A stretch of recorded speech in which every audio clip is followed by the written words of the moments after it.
Javier Milei enfrenta el que puede ser su momento más difícil desde que asumió la presidencia de Argentina. El Congreso de la Nación, donde el oficialismo no tiene mayoría, ha aprobado diferentes leyes que van en contra de los recortes fiscales que promueve el mandatario. Además, estalló un escándalo de corrupción. Presuntamente, la hermana del presidente Karina Milei y su colaborador Eduardo Lule Menem habrían recibido entre 500 y 800 mil dólares cada mes por sobrecostos en la compra de medicamentos de la Agencia Nacional de Discapacidad, ANDIS. Por esto se suma además que el presidente lideró este miércoles una caravana por Lomas de Zamora, una localidad de Buenos Aires, y tuvo que ser evacuado porque le lanzaron piedras y otros objetos. Todo ocurre en el contexto electoral, pues en octubre Argentina tendrá elecciones legislativas de mitad de término. Pero con los retrocesos legislativos y las denuncias de presunta corrupción, ¿tambalea el proyecto de Javier Milei o se trata de un golpe institucional, como lo cataloga el gobierno argentino? Eso es lo que discutimos en el debate de France 24. Yo soy María Clara Calle y le doy la bienvenida a nuestros dos invitados del día. Ellos son Eduardo Falcone, diputado nacional del bloque Movimiento de Integración y Desarrollo, partido que hace parte de la coalición de gobierno. Se conecta desde Buenos Aires. Y en Villa María, Córdoba, también en Argentina, está Camila Perazzi, candidata a diputada nacional por el bloque Fuerza Patria Córdoba. Ella además es militante política, ambiental y feminista. Bienvenidos ustedes dos a este espacio, un espacio que como siempre abrimos las puertas para nuestra audiencia, especialmente a quienes nos ven y a quienes nos escuchan a través de Apple Podcasts, Spotify, Deezer y TuneIn. Eduardo Falcone, comienzo con usted y tanto a usted como a Camila les propongo que comencemos hablando por lo más reciente, lo que ocurrió en Lomas de Zamora. ¿Cómo calificaría usted lo que ocurrió? Bueno, la verdad que yo estoy en este momento del Congreso y vi algunas imágenes muy interiorizado, pero me parece que fue una agresión injustificada. Hoy vino el jefe de gabinete, el doctor Guillermo Francos, al Congreso a dar su informe anual, así que yo estuve participando de la sesión y ahora vine a tomar esta entrevista a la oficina del MID. Así que vi algunas imágenes y no puedo opinar más que me parece que acto de violencia es una verdad. Y aquí debemos agregar que el presidente salió ileso de estos eventos. Camila, ¿usted qué opina de lo que pasó?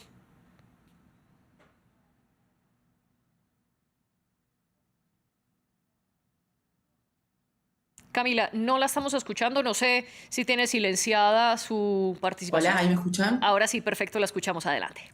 Hola. Hola. Sí, adelante, ahora sí la escuchamos. ¿Qué opina de lo que ocurrió recientemente con el presidente? Bueno, buenas tardes. Antes que nada, nosotros todo hecho de violencia política genera inmediatamente el rechazo y el repudio de nuestra parte, pero también entendemos que lamentablemente esto es parte de un clima donde los discursos de odio que se vienen legitimando también desde parte del presidente de la Nación generan un caldo de cultivo donde si nosotros no nos ponemos de acuerdo entre todas las fuerzas políticas y todos los actores democráticos para hacer un repudio a todas las expresiones que inciten en el odio y la violencia, vamos a ver cada día más de este tipo de expresiones que, por supuesto, condenamos rotundamente. Y ahora sí vamos a hablar sobre uno de los escándalos que está sacudiendo al gobierno de Javier Milei y es el presunto caso de corrupción donde se han revelado audios de Diego Españolo. Él es el ahora exdirector de la Agencia Nacional de Discapacidad. En esos audios es él mismo quien está diciendo que la hermana del presidente y uno de sus colaboradores más cercanos estaban recibiendo mensualmente entre 500 mil y 800 mil dólares por cuenta de los sobrecostos. Camila, ¿cuál es su posición sobre este escándalo? ¿Realmente podría haber corrupción o se trata de un golpe institucional como ha respondido también el gobierno? Yo creo que lo primero que debe hacer el gobierno es garantizarle a todos los argentinos y a las argentinas que estos hechos que salieron a la luz van a ser investigados adecuadamente y que se va a garantizar un proceso por el cual todo el pueblo argentino pueda finalmente conocer y acerca de la veracidad de estos hechos. Lo que nosotros principalmente instamos es a la investigación y que no se sume a toda una serie de procesos de irregularidades que se vienen dando de mano del gobierno nacional que no están siendo resueltos como corresponde. Recordemos que estamos atravesando una crisis con fentanilo, que es un medicamento que se suministra en hospitales, que se encuentra contaminado, que está provocando la muerte de muchos argentinos y argentinas, que es un tema que no está resuelto.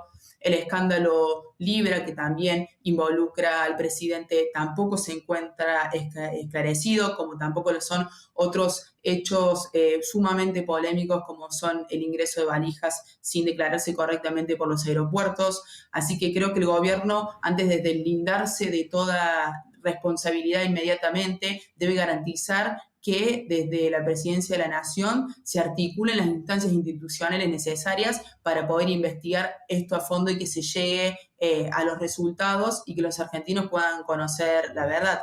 Por otro lado, conociendo muchos de los nombres que hoy acompañan al presidente, como pueden ser los Menem, los Sturzenegger, los Caputo, que todavía no dieron explicaciones sobre qué sucedieron con los préstamos que han tomado en el anterior ejercicio de ministerio que tuvo Caputo. Conociendo todos estos nombres, no sería de sorprender que haya casos de corrupción involucrados, y entonces esperamos que el gobierno haga los esfuerzos para esclarecerlos. Y, Eduardo, ¿se están haciendo esfuerzos de investigar estos hechos, sobre todo teniendo en cuenta que al exdirector lo sacaron de su cargo? ¿Eso realmente demuestra una intención de aclarar lo ocurrido o con la salida solo están intentando tapar este escándalo? Bueno, yo creo que el gobierno tiene que investigar exhaustivamente la situación, porque el denunciante es una persona muy cercana al presidente y está acusando, por lo menos está mencionando a personas muy allegadas al presidente, como la hermana y al funcionario Eduardo Lule Menem. Así que creo que demoraron mucho en dar explicaciones. Es un tema muy sensible de los discapacitados en este momento. La semana pasada nosotros votamos a favor, digamos, en contra de un veto del presidente para que los discapacitados tengan los recursos que necesitan para que se atiendan sus prestaciones. Así que esto cae en un momento en el cual hay elecciones, hay una situación muy delicada en el propio gobierno, porque, ya lo vuelvo a repetir, el señor Españolo fue abogado del presidente y por lo menos los audios que se han filtrado están nombrando a mucha gente muy cercana al presidente. Así que puede ser que haya una utilización político-partidaria o que haya cruces internos dentro de alas del gobierno, pero lo que hay que hacer ahora es investigar a fondo qué es lo que ocurrió, porque el gobierno lo desmiente, tardó 5 días o 6 en hacer algunas declaraciones iniciales. Creo que la justicia también está actuando muy bien, está actuando rápido, y ahí es donde se van a delimitar las responsabilidades y qué fue lo que ocurrió. La verdad es que hubo allanamientos dispuestos por la justicia muy rápido, que bueno, desnudaron algunas cuestiones sospechosas, como por ejemplo que funcionarios de la droguería que estaría involucrada estaban huyendo con dólares en un sobre, o que el propio Españolo dio su teléfono, pero cuando allanaron su casa tenía una máquina para contar billetes. Así que la situación es muy confusa. Estamos en una situación, como le digo, electoral, con lo cual esto puede ser utilizado por la oposición, pero claramente no fue generado por la oposición. Esto fue generado dentro del propio gobierno o de funcionarios del propio gobierno. Y añadiendo además que Españolo no solo era uno de los funcionarios del gobierno, sino una de las personas y de los amigos más cercanos del presidente Milei. Camila, vamos a hablar ahora sobre el papel de Karina Milei, una de las lideresas del gobierno en este momento en Argentina, y quien ha sido salpicada no solo por el más reciente escándalo de la ANDI, sino también, como ustedes lo mencionaban, de Libra, esta criptomoneda que el presidente respaldó y anunció en sus redes sociales y luego se precipitó en su precio, y recientemente la Cámara de Diputados precisamente abrió un grupo para investigar esto, y el creador de criptomoneda había dicho que Karina Milei había sido su enlace con el presidente. Todo esto, ¿qué tan bien o mal parada está dejando a Karina, y podría afectar esto, sobre todo en las elecciones de octubre, al presidente? Mira, recordemos que las discusiones en torno de Karina Miliadi vienen ya desde los tiempos de la campaña, donde se hablaba que ella era la articuladora del espacio político y que solía ponerle un precio a las participaciones en los espacios políticos que estuvieran vinculados a Javier Milei, y como bien vos lo decís, también está involucrada en lo que son las investigaciones sobre el caso Libra, y ahora, en este caso puntualmente, que vincula a las prestaciones a las personas con discapacidad, que es un tema muy sensible en la Argentina. Recordemos que el Congreso de la Nación tuvo que rechazar un veto total que se estaba dando en medio de la resistencia de los familiares de las personas con discapacidad ante lo que eran los recortes y los atrasos en los pagos de las prestaciones que son necesarias para que las personas con discapacidad en Argentina puedan tener los mínimos niveles de dignidad en su vida, que puedan integrarse a la sociedad, que puedan desarrollar su cotidianidad. Entonces, lo que es innegable y de lo que no se puede separar el presidente es que Karina Milei constituye hoy por hoy la figura de mayor confianza de él, la persona en la que se respalda, de hecho la nombra permanentemente como el jefe. Entonces, yo creo que es un tema que, sumado a la sensibilidad que está teniendo la cuestión de las personas con discapacidad, va a significar una situación muy crítica para el gobierno nacional. Por eso esperamos que se resuelva rápidamente. Y ustedes dos también coinciden en el punto de los discapacitados y las prestaciones. Eduardo, hablemos de esa decisión del Senado de echar para atrás ese veto presidencial y también aprobar una ley con la que aumenta el gasto precisamente para esta población, a pesar de que el presidente ha intentado hacer recortes, como ustedes bien lo explican. Aquí le quiero preguntar, y es: explíquenos un poco más qué hay detrás de esa pugna entre el Congreso y el presidente, con las 4 leyes aprobadas y también con la cantidad de normas aprobadas en los últimos meses, donde el Senado y la Cámara han respaldado de manera mayoritaria proyectos que van en contra de esos recortes que pretende Milei. Bueno, en principio el rechazo del veto a la emergencia de discapacitados fue en la Cámara de Diputados. Yo soy diputado de la Nación y le puedo explicar cuál fue el sentido de nuestro voto. Nosotros creemos que el gobierno el año pasado tuvo que afrontar una política de equilibrio fiscal y de ajuste que puede ser cuestionada porque no solamente ha hecho recortes en lo que es la burocracia del Estado, sino también en jubilaciones, en otras prestaciones, que a veces tiene un argumento, como por ejemplo en el caso de los discapacitados, el gobierno piensa que hay una cantidad de prestaciones por discapacidad que son anormales para un país como la Argentina en cuanto a su cantidad. Ahora, podría haber hecho la auditoría del caso y no recortar o no aumentar los valores de las prestaciones. Por eso, en el caso del bloque del MIL, lo que hizo fue, en este caso, que inclusive no es una derogación tan significativa en términos de lo que es el presupuesto nacional, a pesar de ser un bloque que le apoyó casi todas las medidas de equilibrio fiscal y de inversión privada durante el año pasado, en esta oportunidad votamos en contra del veto presidencial tanto a la emergencia en discapacidad como también la recomposición de los saberes de los jubilados.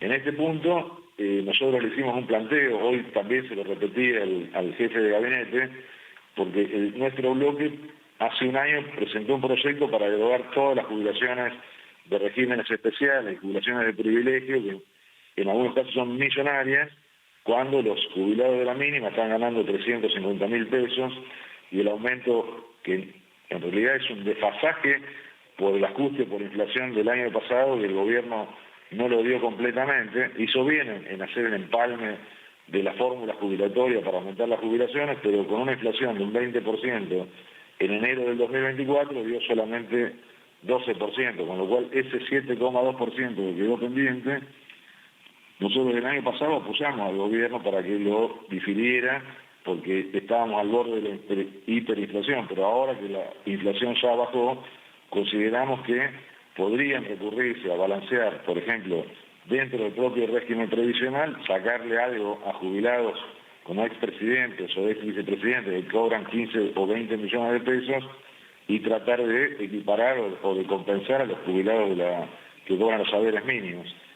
Esto es en relación al bloque nuestro, que es un bloque que escindido de la Libertad Avanza, pero evidentemente hay otros bloques de la oposición, como el de la diputada o la candidata que nos acompaña, que tienen otras motivaciones y otras explicaciones.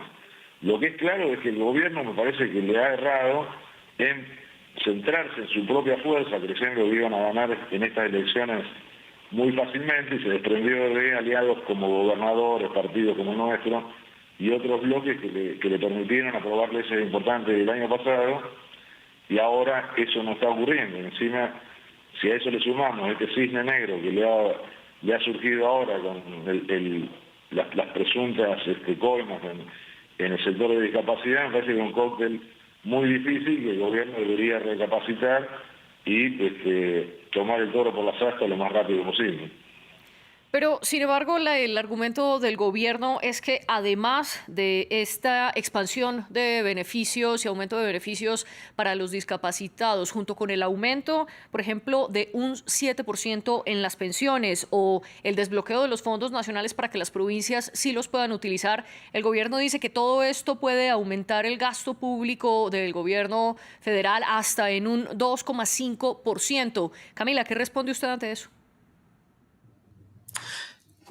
La verdad que el gobierno, con esta idea de lo que nos quieren presentar del equilibrio fiscal, está haciendo los recortes siempre por lo más fino, por lo más vulnerables. Quiero traer una frase que decía Néstor Kirchner, que no tiene nada de audaz ser fuerte con los débiles y débiles con los poderosos. Creo que el gobierno tiene un montón de alternativas para buscar el equilibrio del gasto fiscal en sectores que no sean tan vulnerables y que cada una de esas medidas no implique en unas condiciones de vida desesperantes.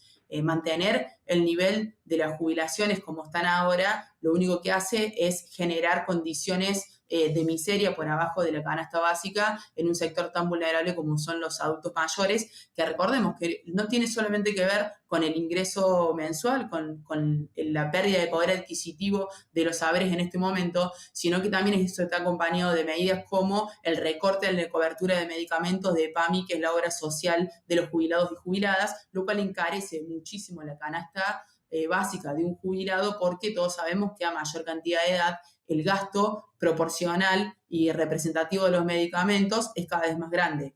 Lo mismo con los sectores de la discapacidad o con tener pisado, por ejemplo, los salarios y las paritarias. Nosotros también creemos que cuando uno trata de recuperar los poderes adquisitivos, se incentiva nuevamente la economía. Por ejemplo, en el caso de este veto que se sostuvo sobre los jubilados y jubiladas, te voy a poner el ejemplo de la provincia de Córdoba, que es de donde yo pertenezco. Ese aumento jubilatorio hubiera implicado 40.000 millones de pesos mensuales que ingresarían a la provincia de Córdoba, lo que permitirían reactivar el circuito económico, ya que los jubilados y las jubiladas, por el poder adquisitivo que venimos describiendo, no son propensos al ahorro y todo ese dinero iría volcado inmediatamente al consumo, lo cual generaría mayores puestos de trabajo, una reactivación del comercio, que son cuestiones que también nosotros venimos viendo con muchísima preocupación. Hay caída del consumo, los argentinos están cambiando sus dietas, están comiendo cada vez menos nutritivamente, con menos variedad, está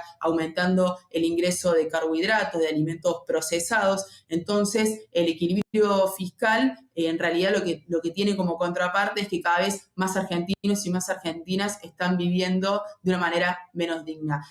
Tiene que haber un esfuerzo por parte del presidente y de quienes lo acompañan de que ese equilibrio fiscal, que siempre sabemos que las cuentas claras son una meta importante para cualquier gobierno, pero no pueden ser a costa de la miseria y el hambre del pueblo. Y quiero preguntarle, Eduardo, a propósito de esa frase que cita Camila, que no tiene nada de audaz ser débiles con los poderosos. ¿Está siendo débil el gobierno de Javier Milei, especialmente con la droguería suizo-argentina involucrada en el escándalo Andis? Pues según el portal de compras públicas de La República, esta suizo-argentina aumentó drásticamente el número de contratos con el Estado desde la llegada del presidente, pasando de tener contratos por cerca de 4.000 millones millones en 2024 a más de 108.000 millones en lo que va de 2025. ¿Le está dando entonces el gobierno de Milei la prioridad a la suizo-argentina, sobre todo yendo en contra de su discurso de recortar el gasto fiscal, el gasto público, perdón? Digamos, hay que diferenciar dos cuestiones. Los medicamentos hay que comprarlos, a esta droguería o a otra hay que comprarlos. El problema está si ha habido actos de corrupción. Lo que acaba de mencionar la persona que está debatiendo conmigo, digamos, en parte, digamos, es un eslogan, porque si a costa del equilibrio fiscal, que fue lo que hizo el gobierno anterior, tenemos una inflación del 20, del 30 o más por ciento mensual, todos los argentinos somos más pobres. Eso es evidente, que la inflación lo que hace es perjudicar a todos. Dicho esto, ya pasó un año, ya el esfuerzo lo hizo toda la sociedad argentina y ahora considero que hay que rebalancear quién tiene que pagar los ajustes. Entonces, como le dije, si hay jubilados como expresidentes o miembros del Poder Judicial o del Servicio Diplomático que cobran millones de pesos de jubilación, y hay jubilados de la mínima que cobran 300.000 pesos, se puede rebalancear algo, por lo menos parcialmente, dentro del propio sistema jubilatorio. También hay muchos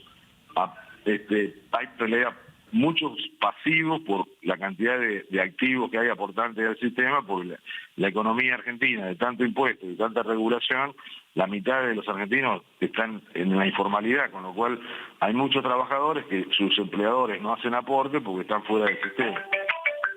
Así que lo que considero es que tiene que haber un balance, tiene que haber una reactivación económica. Lo que coincido con la persona que está hablando conmigo es que los jubilados, todo lo que cobren por una recomposición, seguramente lo van a gastar en consumo, porque es inmediatamente lo que hacen, no tienen capacidad de ahorro, con lo cual no es todo costo fiscal, sino que todo eso de consumo genera pago de impuestos y no es un efecto tan significativo. Pero reitero, nosotros somos un bloque aliado al gobierno y queremos buscar soluciones con equilibrio fiscal, y el gobierno parece ser cerrado en sí mismo y a veces no escucha a los miembros del Congreso, cosa que hoy le hemos planteado al jefe de gabinete. Me parece que tiene que haber un diálogo mayor entre todos los bloques, por lo menos los aliados. La oposición de Unión por la Patria tiene su derecho a hacer oposición, porque para eso lo está haciendo, y tiene una posición política.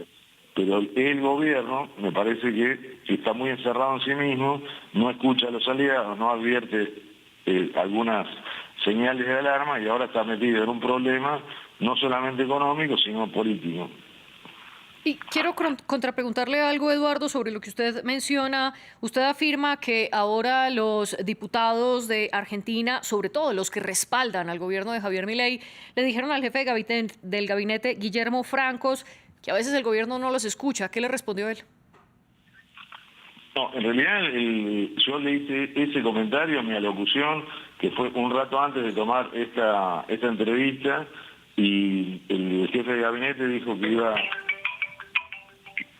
El jefe de gabinete dijo que nos iba a responder por escrito, pero que reconocía que tenía que haber más diálogo con el Congreso. Lo que no sé es si el resto del Ejecutivo, los que tienen el armado político partidario, coinciden con el jefe de gabinete, que es el más abierto a dialogar con los bloques de la oposición. Yo creo que el doctor Franco es una persona que sí, es una persona que viene de la política, que tiene una formación de mucho tiempo, una formación democrática, y a lo mejor otros miembros del equipo de gobierno, que son más nuevos, que no tienen tanta experiencia política, creen que pueden gobernar con un bloque muy pequeño, que inclusive no tiene consistencia. La semana pasada se le fueron 4 diputados de la Libertad Avanza, hoy hicieron un escándalo entre ex diputados y diputados, que realmente fue un bochorno. Tienen pocos diputados y no tienen consistencia política en el Congreso, con lo cual creo que el jefe de gabinete hace todo lo posible para mantener el diálogo, pero a veces no tiene un correlato de eso con sus diputados en el Congreso. Y a propósito de esto que usted menciona recientemente, Camila, ¿qué tan profunda es esa división dentro de la Libertad Avanza, especialmente en lo que tiene que ver con los legisladores?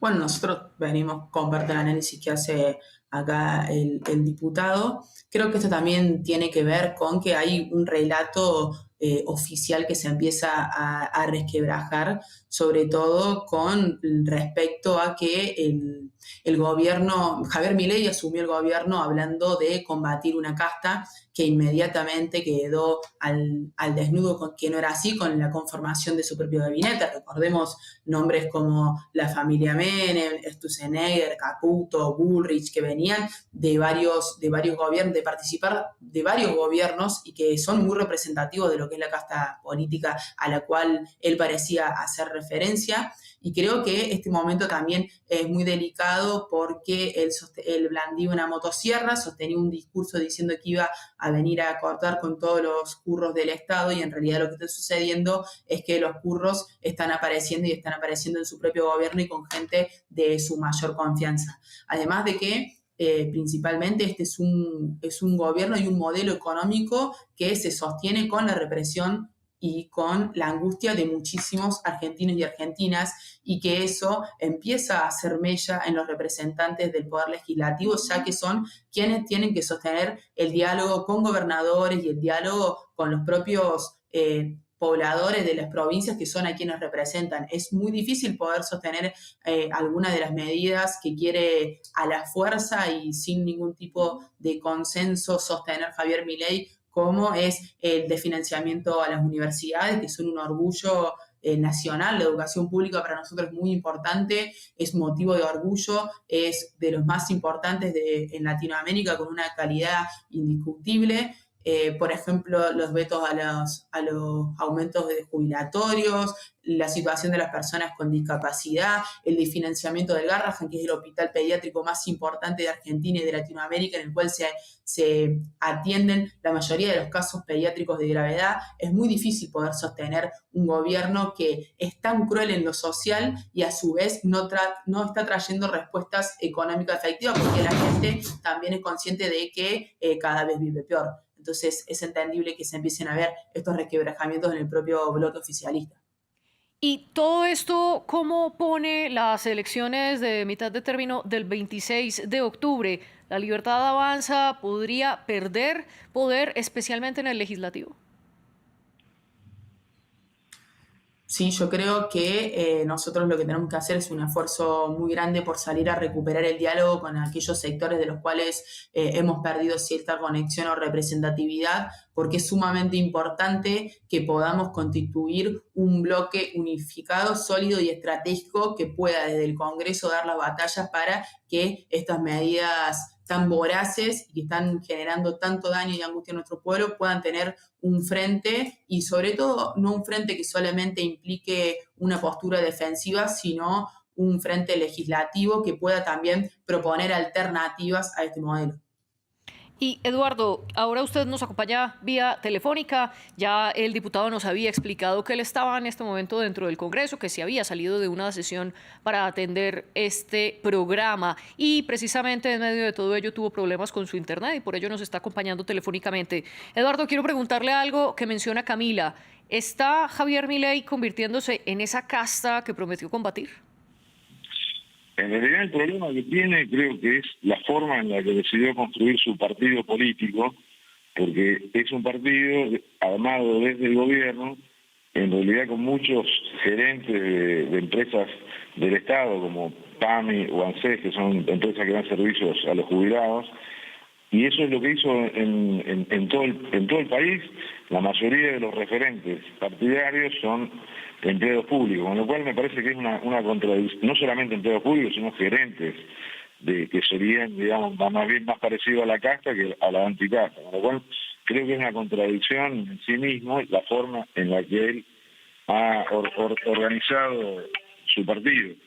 El presidente sigue siendo un convencido, digamos, de ir contra la casta, pero me parece que sus colaboradores no lo están ayudando mucho. Este escándalo que está surgiendo ahora con la agencia de discapacidad, por ejemplo, es de comprobarse, es un ejemplo claro de que en vez de reemplazar actitudes de la casta, la está repitiendo, porque estas cosas, o sea, venimos de criticar la corrupción del gobierno anterior y la vicepresidenta que en este momento está presa, y resulta que ahora surgen cuestiones que el gobierno lo tiene que resolver inmediatamente, sobre todo, como le dije, porque están involucrados tanto el ex director de Landis, que era su abogado personal, como a los que está de algún modo vinculando, que es la hermana del presidente y su más extremo colaborador, que son los que han organizado el nuevo partido político. Y precisamente estas acciones han hecho que usted y otros diputados se alejen un poco, a pesar de que el bloque Movimiento de Integración y Desarrollo hace parte de esa coalición. Quiero preguntarle entonces si esta división y esta lejanía es cada vez más grande en medio de todos estos escándalos, de estas denuncias, de la pugna entre el Congreso y la presidencia. ¿Qué cree usted que pueda pasar en las legislativas de octubre? ¿Perderá Milei? En realidad ahora hay una elección que va a ocurrir en septiembre, que es una elección más local y provincial. Más local y provincial, y en octubre sí se eligen diputados nacionales. Creo que en esta primera elección no va a haber tanta polarización, porque son elecciones a concejales en los pueblos, y ahí tiene mucho que ver el intendente, la gente que vive en cada pueblo. En la elección de octubre sí se votan diputados nacionales y probablemente el gobierno intente una polarización.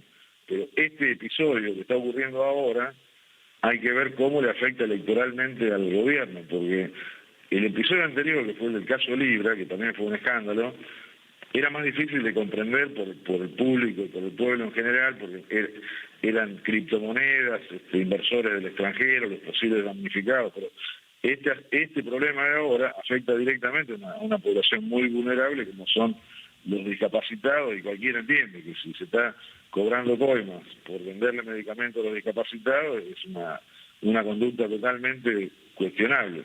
La otra también, pero digamos, es como más lejana, la gente siente más lejano el episodio Libra que esto que está ocurriendo ahora con los discapacitados. O sea, puede tener un efecto electoral, sin duda. Ha habido algunas mediciones sobre la confianza en el gobierno anteriores a este caso de las coimas, que ya mostraban una disminución en la confianza del gobierno. Yo creo que esto lo va a afectar mucho si el gobierno no adopta medidas urgentes y esclarece esta situación, puede tener un efecto electoral negativo. Usted dice entonces que los escándalos de Libra y Andis podrían afectar al gobierno, especialmente en las elecciones provinciales de Buenos Aires, ahora el 7 de septiembre, y luego en las legislativas de octubre. Camila, pero por el otro lado, los hechos que ocurrieron en Lomas de Zamora con los objetos que le lanzaron al presidente, ¿puede jugar en contra de la oposición? Yo creo que no hay que responsabilizar únicamente a una fuerza política opositora si no hay pruebas evidentes de que haya una conexión. E insisto también en que nosotros, todos los representantes de las fuerzas políticas y todos quienes decidimos hacer política en Argentina, tenemos que hacer un llamado al fortalecimiento de la democracia y sobre todo a la responsabilidad a la hora de comunicar. Yo creo que el gobierno tiene una manera de comunicar muy virulenta, que hace uso excesivo de los discursos de odio. De hecho, hay mediciones alarmantes sobre la cantidad de improperios e insultos que el mismísimo presidente de la Nación hace en cada una de sus alocuciones. Venimos de hechos muy, muy complicados y muy delicados, como fue el constante hostigamiento a la expresidenta Cristina Fernández de Kirchner, que terminó en aquel intento de magnicidio. Venimos de momentos muy delicados en donde esta elección, por más de ser intermedia, puede constituir un momento clave para que las fuerzas políticas podamos empezar a manifestar nuestro repudio a estas maneras de hacer política, a estos discursos de odio, a estos agravios permanentes que, si no mostramos una oposición consolidada, van a terminar en más repercusiones de este tipo, en más hechos de este tipo, y lo único que va a salir lastimado es la institucionalidad y la democracia argentina. Eduardo, en 30 segundos, con todo lo que hemos discutido aquí en el debate, ¿tambalea el proyecto de Milei? No creo que tambalee. El gobierno hasta ahora tiene mucho apoyo, sobre todo el presidente tiene mucho apoyo en todas las encuestas, ¿verdad? Que tiene un apoyo constante, pero hay que ver, esto lo tiene que resolver el gobierno, porque si no, efectivamente puede tener una crisis. Yo creo que va a tener que hacer un rebalanceo de su propio gabinete, porque inclusive no solamente estas cuestiones salpican al gobierno en sí mismo, sino hay algunas, digamos, contradicciones internas de bandos dentro del gobierno que por ahí también se están expresando en esta situación, cosa que no lo sé, pero son hipótesis que se están haciendo. Yo creo que lo tiene que resolver el gobierno. En este caso la oposición ha hecho muchas cosas mal en el pasado, por eso perdieron las elecciones, pero no, en este momento considero que esto no está organizado por la oposición, probablemente lo pueda aprovechar electoralmente y lo explote porque es la oportunidad que tienen, pero considero que esto no fue organizado no es una operación organizada desde la oposición de Unión por la Patria en particular. Usted dice que el gobierno y concretamente el proyecto de Milei no tambalea. Camila, en 30 segundos, ¿usted opina lo mismo o no? Yo no creo que el gobierno se encuentre atravesando su mejor momento. Creo que están tomando decisiones muy erradas, sobre todo en lo que afecta a la vida cotidiana de los argentinos y las argentinas, a los cuales cada vez les cuesta en mayor medida llegar a fin de mes y sobre todo poder planificar y pensar en un futuro donde puedan realizar sus propios proyectos de vida y ser más felices. Entonces yo creo que es una oportunidad también para quienes constituimos las fuerzas políticas de la oposición de presentarle a los argentinos y a las argentinas una alternativa, un proyecto en el cual puedan volver a sentirse representados, a decirles que hay una alternativa a tanta crueldad, una alternativa a tanto sacrificio inútil y estéril y que nosotros debemos volver a recomponer los lazos del pueblo para que los argentinos puedan permitirse soñar nuevamente. Diputado Eduardo Falcone y candidata Camila Perazzi, gracias por acompañarnos en el debate de France 24 y también un agradecimiento a Laura Garzón, la jefe de edición, y Tania Herrera, la jefe de invitados, y a ustedes por elegirnos.